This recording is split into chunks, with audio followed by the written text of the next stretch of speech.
presentation night. We do this every month. We meet every week at 7 p.m. at Lucky Lab. For those of you who want to come back and visit again, John Underwood is going to be talking to us about his project cPay. Thanks.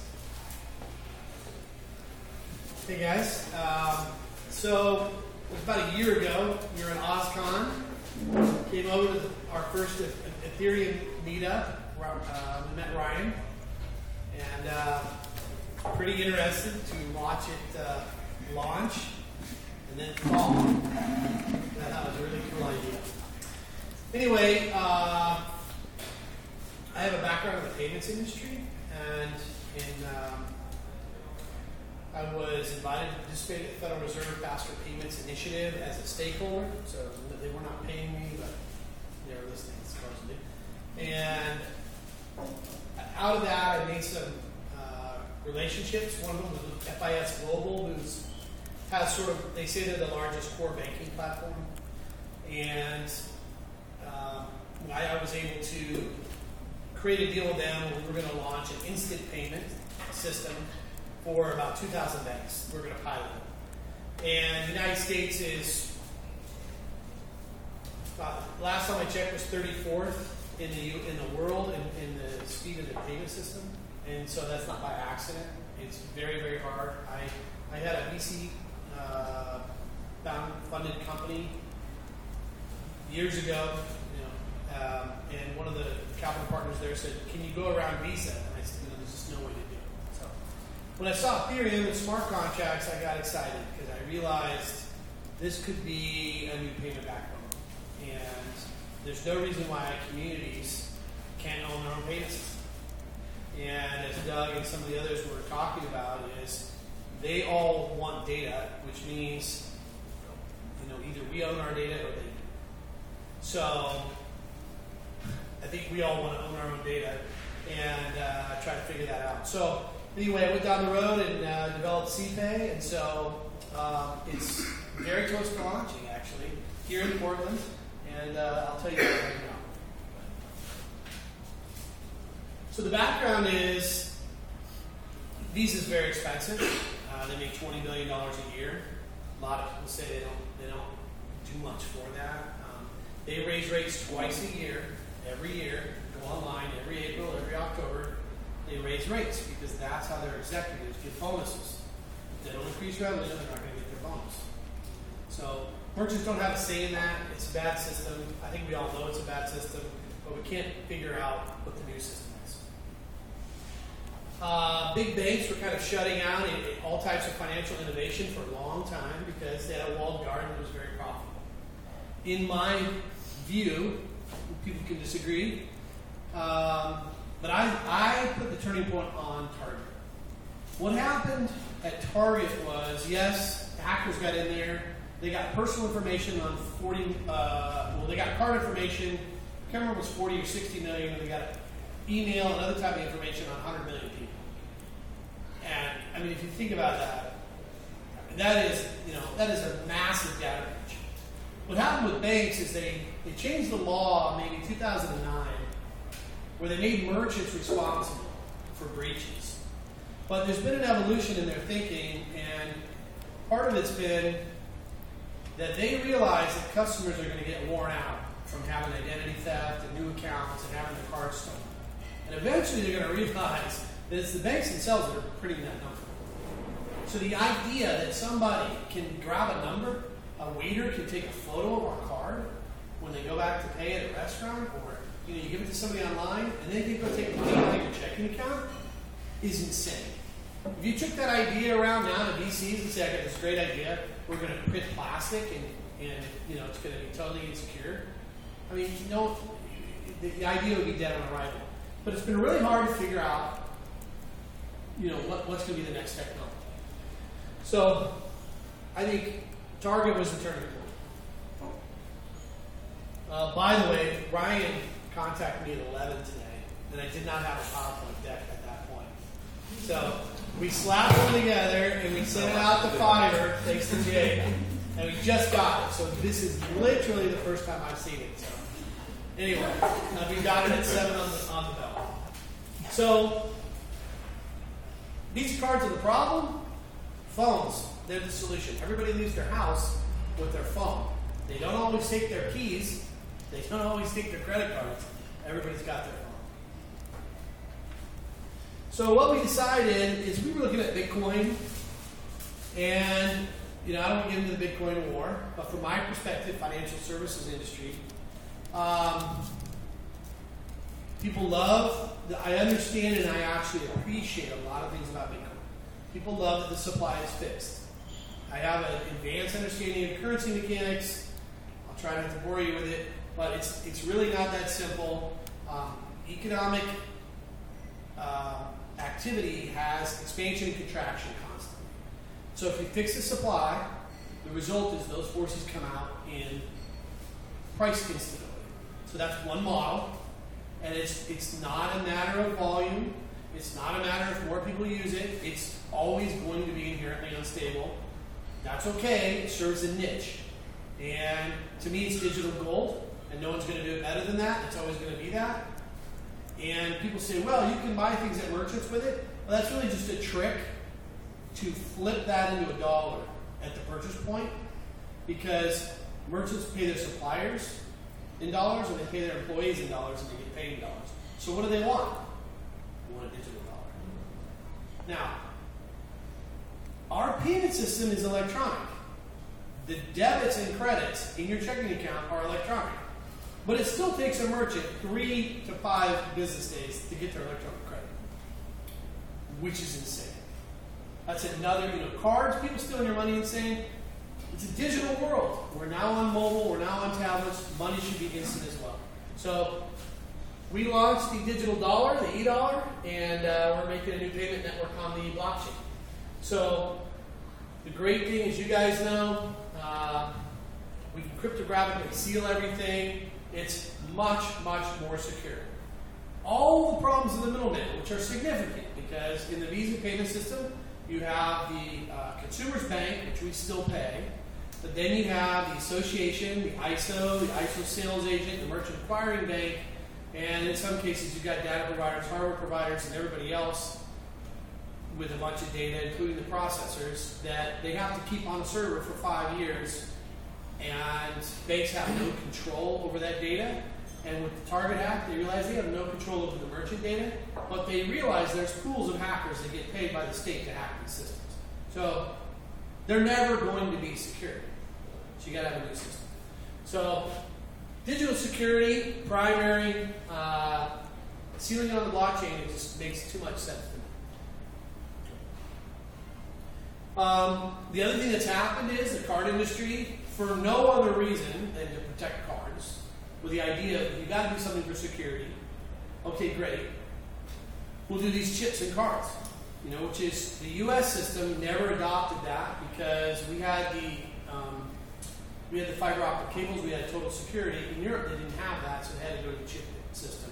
And now we're adopting it here, sort of the EVM, and it doesn't. It's not 100% either. It's very expensive. Now every merchant in the country has to buy a new terminal, which is they always end up wearing it, they're mad.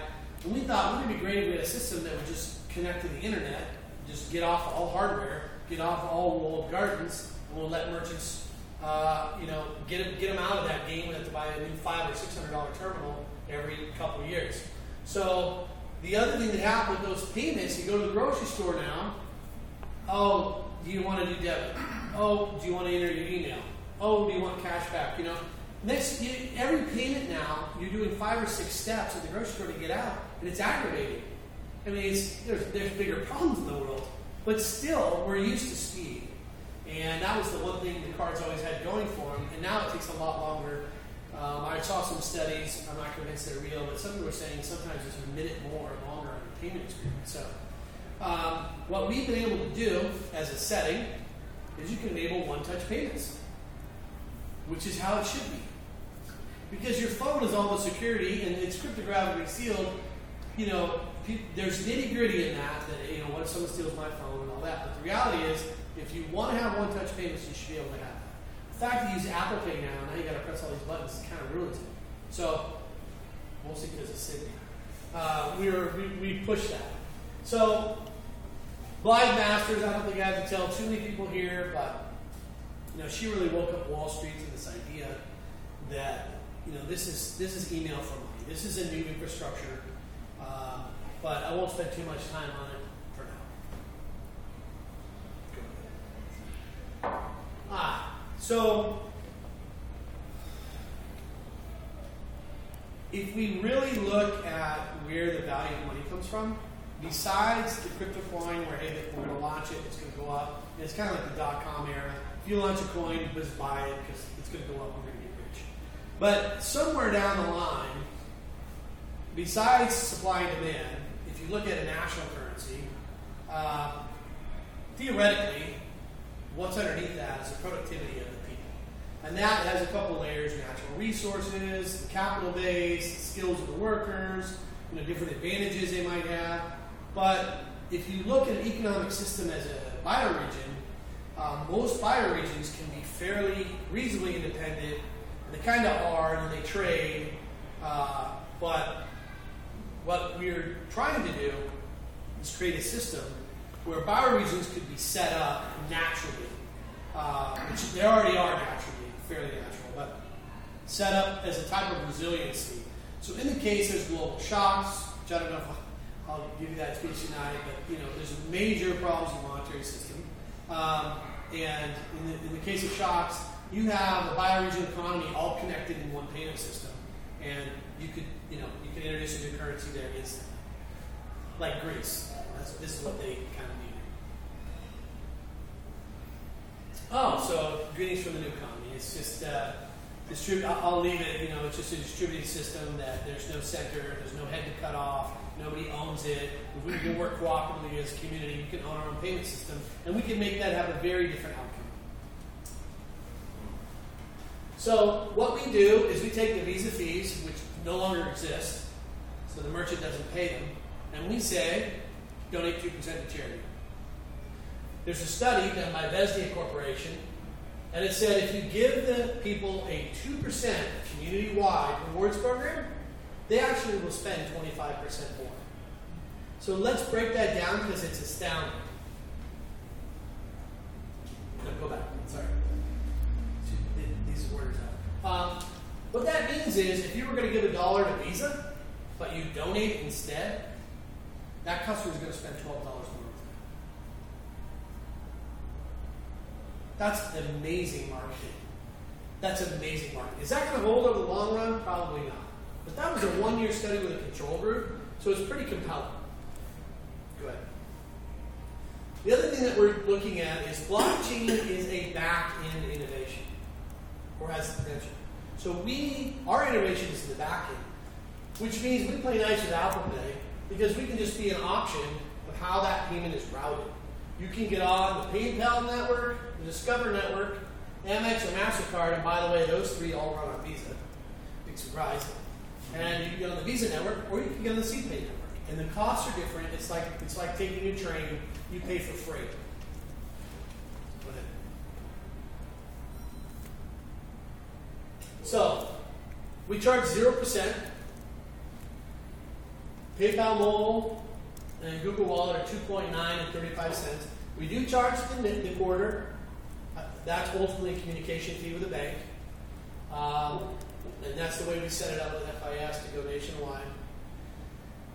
And then merchants are donating that 2% as cause marketing to grow their business. So we cut fees to 0. Then they donate and they get increased spending. That's pretty good. That's pretty good marketing. Oh, it said on the top there. Anyway, so we call it performance marketing because we don't charge a merchant unless there's a sale. Now, we do have a $29 a month fee, but we only charge it if they have over $100 in sales. Now, somebody's going to say, oh, well, that's 30%. But the point is, if you have 1,000 or 5,000 in sales. We did a pilot, different system, wasn't on mobile. But we had some merchants doing $20,000 in sales and they were giving back some of the rewards.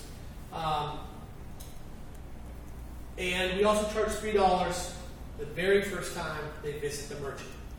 So what does that mean in terms of return on investment?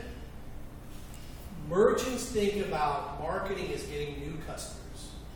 But rewards marketing takes their existing customers and makes them more profitable because they come back more often, they spend more per visit.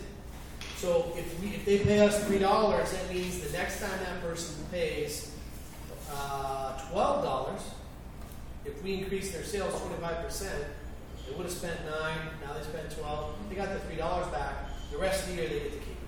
So it's just a one-time fee. They love it because they didn't have to invest anything up front, they're only going to pay once, and then we're going to have data.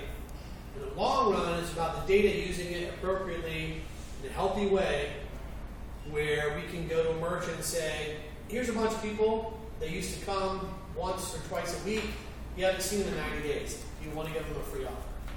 Well, of course, because you're not going to pay unless they come. Here's a bunch of people that go to the co-op next door, here's a bunch of people that come to your place, we did a Venn diagram, and here's a bunch of people that go there and never been here even though you're next door.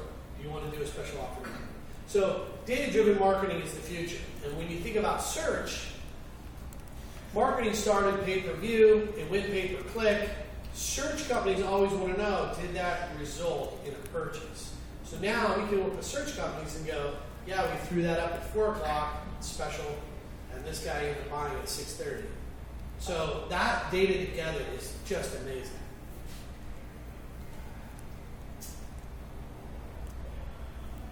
Okay, go ahead. I forgot the conversion fee. So we do charge a conversion fee to leave the system, which means you're not saving any money doing this.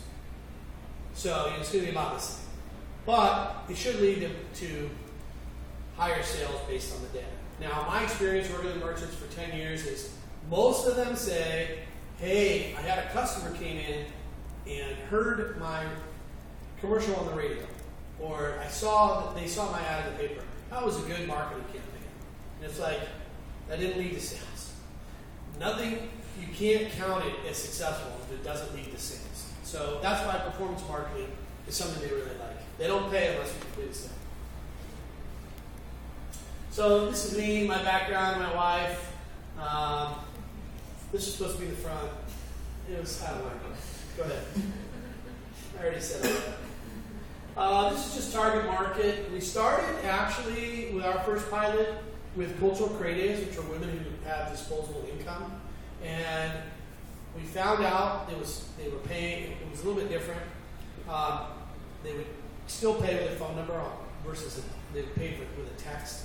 They would get a text, want a complete payment, and say yes. And we still have that in this system, but we weren't using QR codes because they didn't like them, and we weren't using NFC yet because not enough merchants had it. So what we found is there was a lot of anxiety before the transaction, and then once they made the transaction, they had just a big smile on their face, and they would sometimes laugh.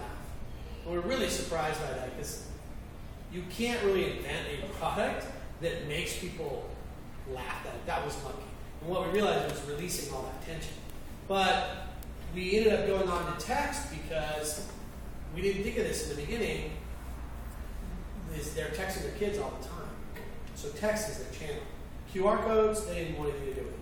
Now, near field communication is kind of it's kind of on the edge for that. But we've also been moving down toward millennials because that's just the way the data says it's got to go. So actually, when you look at our logo and look at our branding, it was designed, which we'll show you in a minute, for kind of millennial women, because women control 85% of household spending. So, if it doesn't resonate with you, that's why it looks that way. Although, so we'll go on. And basically, this target market, before I go that, is, well, our plan is to launch Portland, grow statewide in Oregon, and then go to Seattle. There's 11 million people in there. We'll look at some metrics in a minute, but that's plenty of people. We don't really need to go anywhere else. If someone wants to take it down there, that's fine, but that's our total focus, Oregon-wide right now. And Seattle in first quarter next year. So this is just showing that mobile payments are exploding. We know that. This just shows that it's really a network that we're building. So the value of cPay is not actually the technology.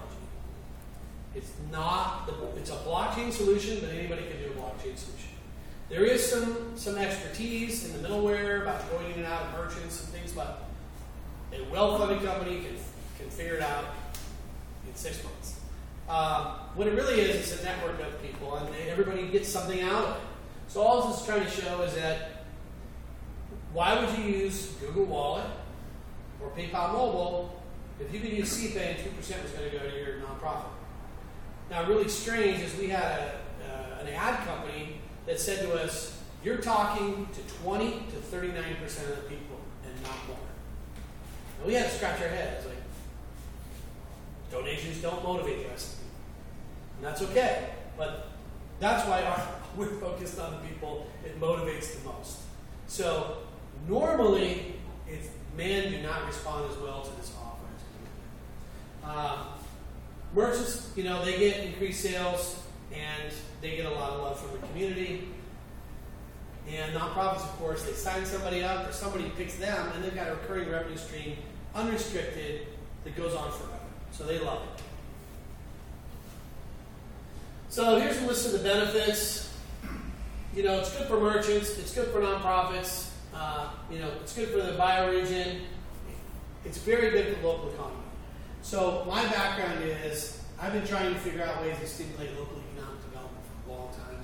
And that's the reason that I'm doing this, is I think that network, when everybody wins in that network, you're going to grow merchants, you're going to fund nonprofits, people are going to love it, it's going to be a great place to live. So here's our team. There's that guy up there, Ryan Casey. Ryan has built everything from the ground up. We had a lot of learning and knowledge and systems and a lot of things in place. It's straight out the window, which happens a lot in software, but Ryan's basically built it. Nikolai, and if you don't know him, he was the sort of the chief architect, lead guy, or one of the lead guys at BitShares. He's been the lead guy at Baker. And Kat Obermeyer, she's also a rock star. She went to Wesley and and MIT at the same time. So she owns BitcoinWomen.org, and she's done a lot of user interface design, user experience. So she's been great. She's responsible for the look and feel. Jeff Stickler is somebody who's going to help us as we grow out throughout Portland, basically help us with DevOps. Brad is really talented. He took Ivy Exec and doubled them to 100 and something thousand people. So his whole focus is online marketing, figuring out exactly what customer acquisition is, having a funnel, having an automated system so that basically you can grow a membership business. He has a lot of experience doing that. She's very, very key part. Devin here, Community Engagement Manager. So if you want to engage with us, you talk to Devin. And Sydney basically is, she's the adult in the room, operations and finance. So, go ahead. So, if you're not from Oregon, you're not allowed to watch this. We cannot talk numbers online. There's a new law, though, in Oregon. It's not that new, but it's called a CPO, Community Public Offering. And it's an exemption that the SEC has, which is basically Oregon crowdfunding. And any company that's doing a CPO can raise up to $250,000, but people can only invest $2,500 max. So, because I want a community program, it's deeply ingrained in my DNA. I used to be I worked on Wall Street as a derivatives trader in the West Coast, and then I went and became a Waldorf teacher. So, I had a farm that was off the grid. I really want this to be a community program. And if I don't get community investors, it's not going to be. Now, I was looking at PitchBook the other day. Blockchain is the single hottest investment in fintech. Fintech has been red hot for years. It's cooling a bit, especially in the larger companies. Well, they're having some like Square, the people that said, oh, we're tech companies, they said, no, actually, you're a payment company. They're getting their valuations, tick down, but those are really big companies. In the startup space, blockchains are hot. What you had in the last couple of quarters, you had basically massive banks. Citi is leading the investment in blockchain, which surprises me. Chase has been aggressive from the beginning. Yes, they're running that pilot you may have heard of from London to Japan, but they're also letting their customers use it, which is pretty interesting.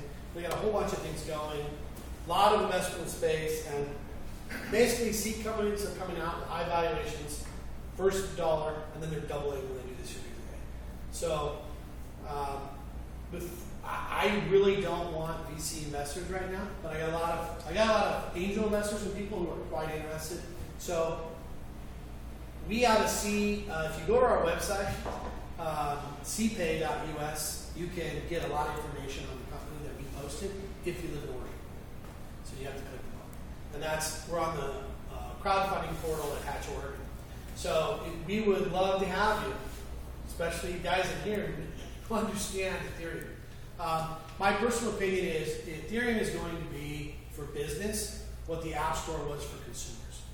You're just going to have massive amounts of, first, you probably have a big wave of developing services internally, systems and services that are on the blockchain, but then they'll share them, and then they'll become new businesses, and they'll have third-party developers building stuff.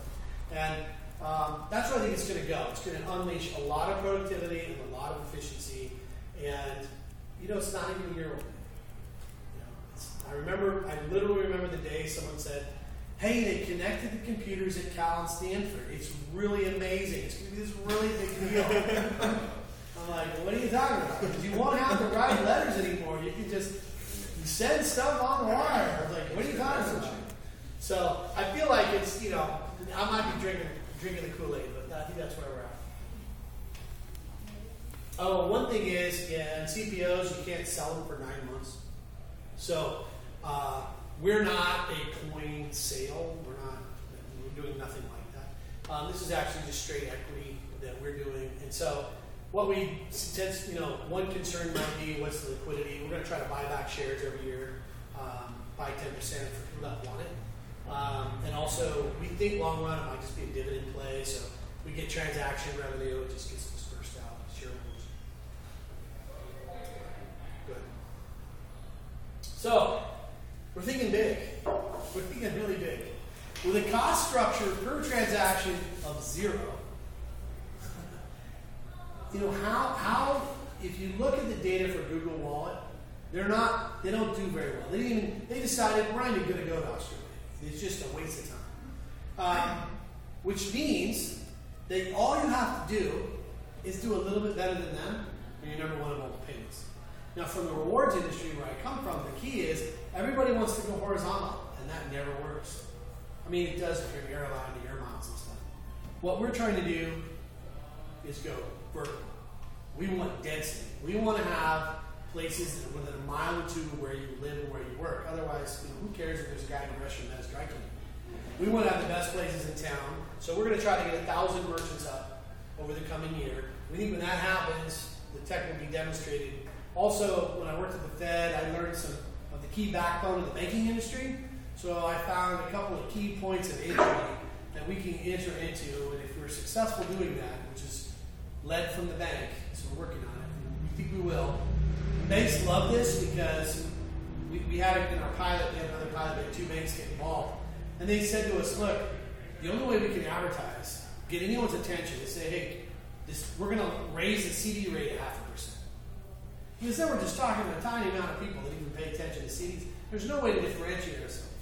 Well, when merchants find out that the bank is promoting their customers to go to their location, they are blown away because their experience at banks is usually not very good. And banks become, they get the image of being really a pillar of the community, which they are, especially your local banks and credit unions, but they all are really.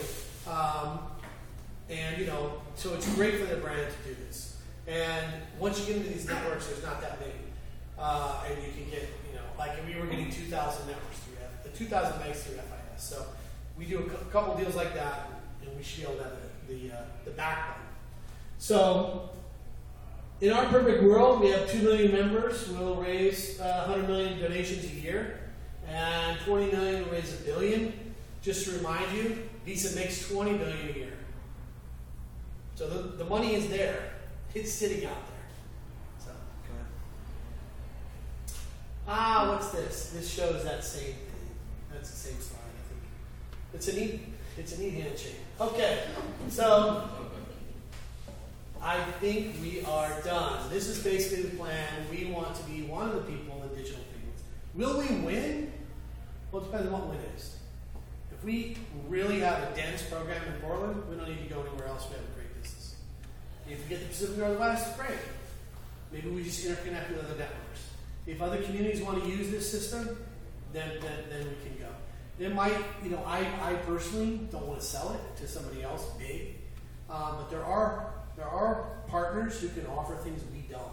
And you think these search companies really have a lot of vested interest in getting in on the payment data. They got it. They really want to close that loop. So, banks are the obvious choice, but banks don't normally pay too much for things. Economics, I don't know that will be there. But long run, it might be really interesting if some of these other companies do partnerships. My ideal outcome would be we do partnerships with a lot of them, and nobody buys us. We still remain a community asset. That's what I'm trying to do. That's why I think the dividend play is probably where we're going. So, I think that's it. Any questions?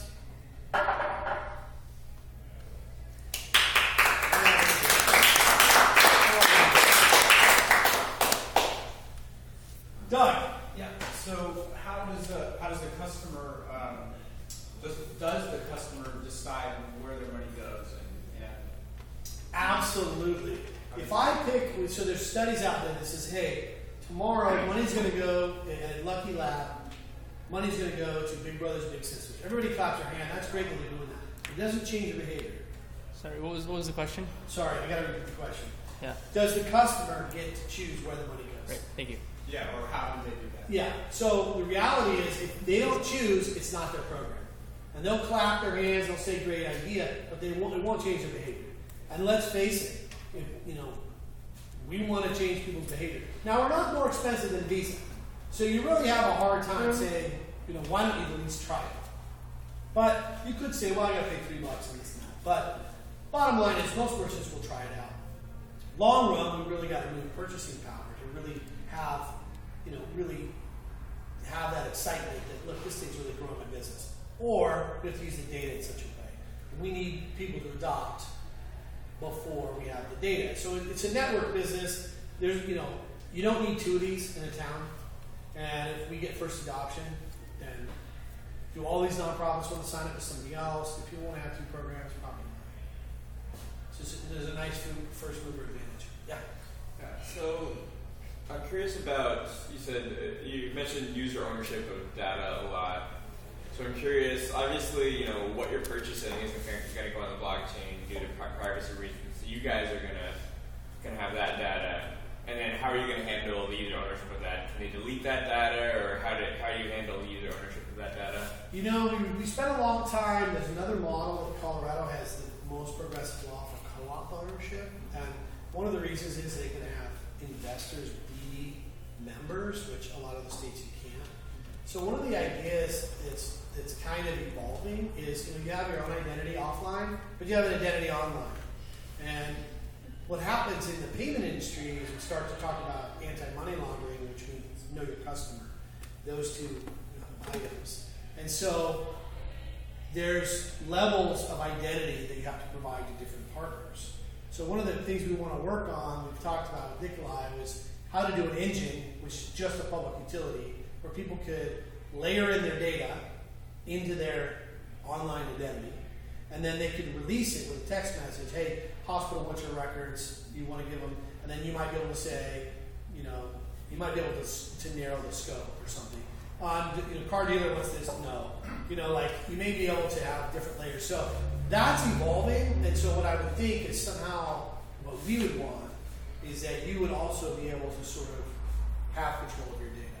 Now, usually they would say you do because you opt in to get special offers and stuff, but that's going to be a fine line, and we want to, because we're a network business, we always going to fall in line with the consumer. Because if we do anything that violates the consumer, we ruin our business. So that's the good news. What we really want is kind of a community ownership of that data, and individual controls how you opt. And it doesn't just become like part of Facebook, and getting increasingly concerned about that. But it's not a perfect solution. You don't just have it all in a file and you can open it out. So We are in the middle. But we don't also expose that irrigating to the merchant. So everything we do to the merchant is blind. And never getting personally. Jake. Two things. One, for all Oregonians in the room, he mentioned the $2,500 limit on investing. You can invest whatever amount you want, and this is a major change in law. If you want $50 or 20 even, you can support this. You don't need. There's a $100 minimum. If you buy DAO tokens, I expect you. There's a $100 minimum, so it'd be great if you can come in for $100. Awesome. If not, well, I can't say that. I take that out. I do not ask you to come in for $100. We do not take DAO tokens because you have to prove you're in order. And I did have a question too, which is, I mean, with like Visa and stuff, there's PCI requirements, stuff like that, with how we cover compliance and that realm of things. Is this like distributed? And obviously, there's the encryption layers. I don't know what questions are better for you. So we're gonna just go over the top of that. We're gonna answer the big questions. We're not getting into the nitty gritty because there is some sensitive things in there. But the over the top is we're 100% compliant. And one thing that someone will get to eventually is we have a third-party key. So it's because of Regulation H, we have to guard you against fraud, which means hacking. So somebody takes money and steals it, we have to guarantee it. And we also have to have regulators be able to reach over our shoulder and say, freeze that account. So this is not the peer system that Bitcoin is and a lot of people. And it's also a backed currency. So our long run goal is to have the funds of your checking account in 2/1000 of a second you go to make a purchase, and it creates e-dollars. And the actual deposit flips over into a trust, stays in the financial institution. The reason we want that is it creates pools of capital for investment locally, while we exchange the digital e-dollars for our purchases. Anybody who wants to convert it in our system, you can pay a merchant e-dollars. They can convert it right away back into dollars instantly. And when I say instantly, in 3 to 5 minutes, they can either spend it on their card or withdraw from an ATM. So we can spend money anywhere in the U.S. with an e-dollar. Remember, so it looks like Google Wallet is connected to your bank account, and you just spend the money. But what happened was it created e-dollars in 2/1000 of a second, and it moved the money into a trust, sent the e-dollars. That merchant can then immediately convert them into cash. So it's pretty much an instant payment system. 3 minutes, 5 minutes, depends on your processor. We also have a question mic, so the video can pick up the questions that are being asked. Sorry. I'm supposed to repeat the questions. Yeah, it's supposed to repeat the questions, but you know. Matt, Yeah, there you go. Take it.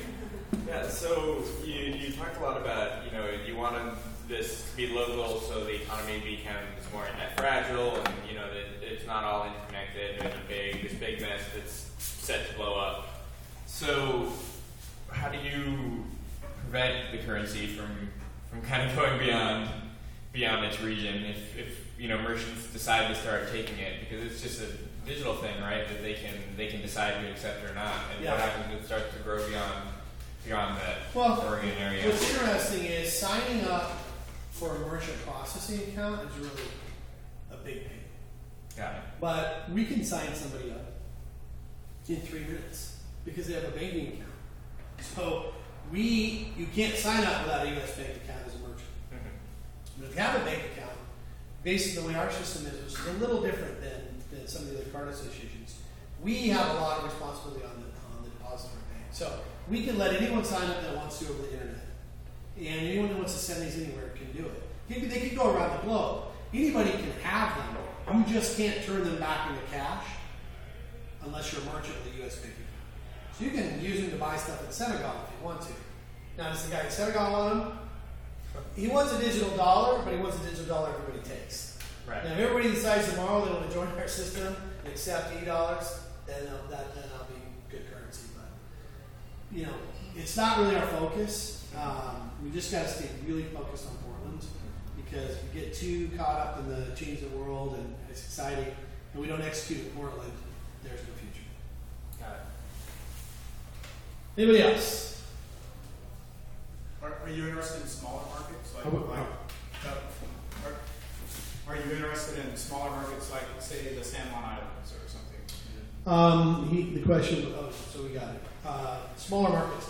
Well, a couple things happen. Number one, we're going through the Hatch Oregon portal. We went through their accelerator.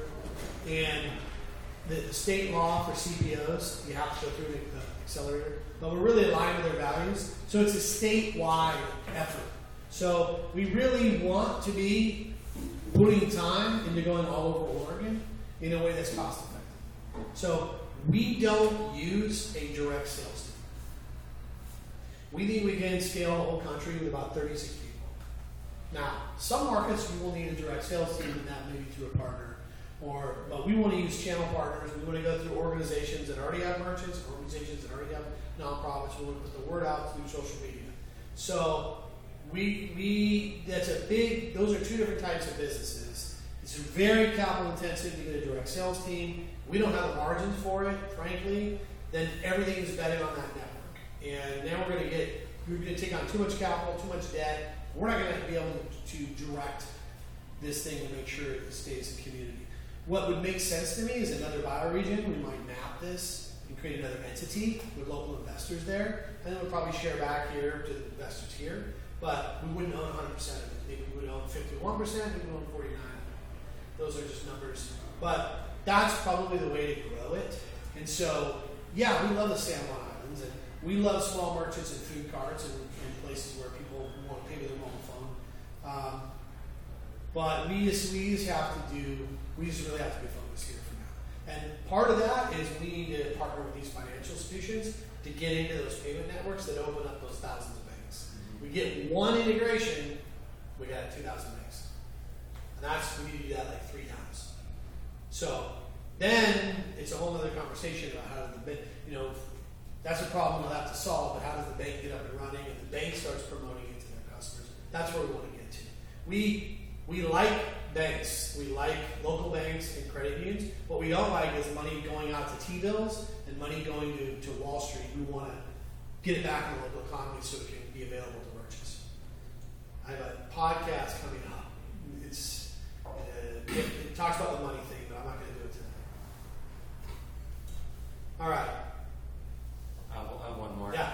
How much work is it to get integrated with something like the Square systems? And I mean, we could use your system over like Whole Foods using the system right now. Yeah. Instead of Square, which is basically a processor, or Stripe, which is behind the scenes, there's a company in town that's really amazing that does ShopKeep, and they're a perfect fit because they have to eat the payments. So I've already talked to them, and we're probably, we got some work to do to get anywhere close to a pilot. But that's more of a target, and also, as I said, Apple Pay. My mind, this is what Apple Pay was set up to do, but they couldn't. So they had to use all these cards they have on file. But, Apple Pay makes 15 basis points, which is 0.15 of 1%. And that's completely worth it for the security of the end. You're talking about a 3% transaction, they get 15 basis points. We'll happily pay them 15 basis points if they let us come in. Now, we got to convince them to pilot with us, but you get enough people involved, everybody listens if you have a network. As soon as we have 1,000, 5,000, 10,000, we had a pilot in a town of 80,000 people. No phones were involved. We had 16,000 people. You start thinking about that. Well, a bunch of them are kids that live in that 80,000, and the elderly, like massive adoption, and that's what we need in Portland. And you do that, then everybody else will be open, and that's why we're trying to stay really focused here before we get too thin. Anybody else? Guys, thanks for putting up with me. Appreciate it. If you go to our website, I'd love to hear any feedback and appreciate it. cPay.us. Thanks.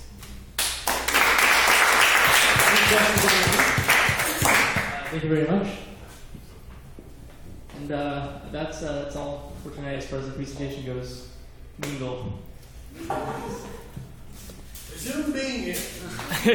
Yeah.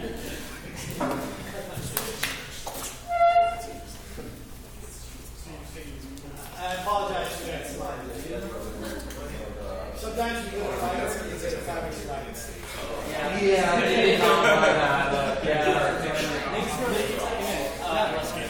The yellow font.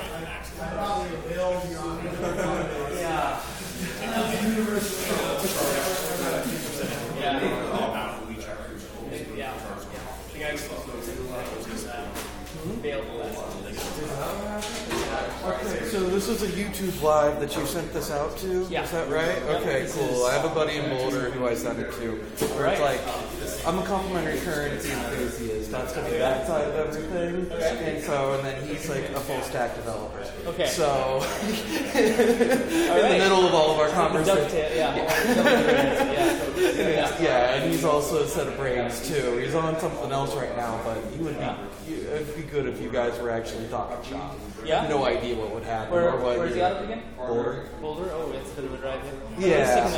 Participate remotely, right? Yeah. Yeah. And he Well, checked and, the, yeah, exactly. And when it comes to the adoption stuff, I have plenty other questions. I'm just going to ask John at the office because, like, some of my teachers or some of the people he works with too, or some of this. So it's like, what Jungian archetypes are we emphasizing with this? Yeah. My friend Bernard Leotard's criticism of the dollar is that there's a deficiency of great loving. And part of what defines that is the fact that it is singularly located. That there's the Fed that's issuing, and it's masculine of how it works, and there's feminine style currencies as well. But this is distributed, so it's almost like when you use some of these more complicated gender terms, you know?